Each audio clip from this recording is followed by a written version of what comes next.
মকলেসা তুই কেমন আছো? তোর যে কতদিন দেখি না মুই। তোর লাগে দেখা হইয়া ভালোই হয়েছে। আমি তোকে বাড়ি যাইতে চাইলাম। কে আছো কিনা? তুই কে যাবি মগবাড়ি? মগবাড়ি তোর দরকার কি? হ্যাঁ, মগবাড়ি পিঠের গন্ধ পাইছে। হ্যাঁ, বুঝছি তুই এই সুসেই রয়ে গেলি। আরে মকলেসা তুই মোর এই কথা কইতে পারলি?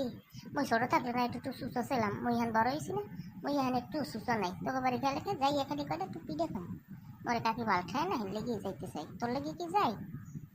হ্যাঁ, মুই বুঝছি তুমি যে কতটুকু ভালো হয়েছে। হ্যাঁ, মুই বুঝছি তুমি ছোট সুস্থ আছো না, এখন বড় সুস্থ হয়েছো।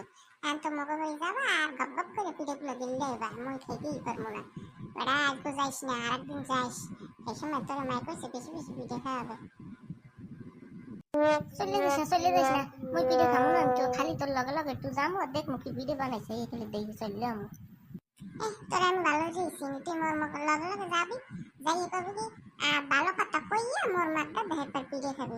শেষ করে দেখবো মোর একটা পিড়েও নাই, মুই খেতেই পারবো না। বাবা তুই আজ মাপ কর, আজকে দিন যাইস না, আর একদিন যাইস।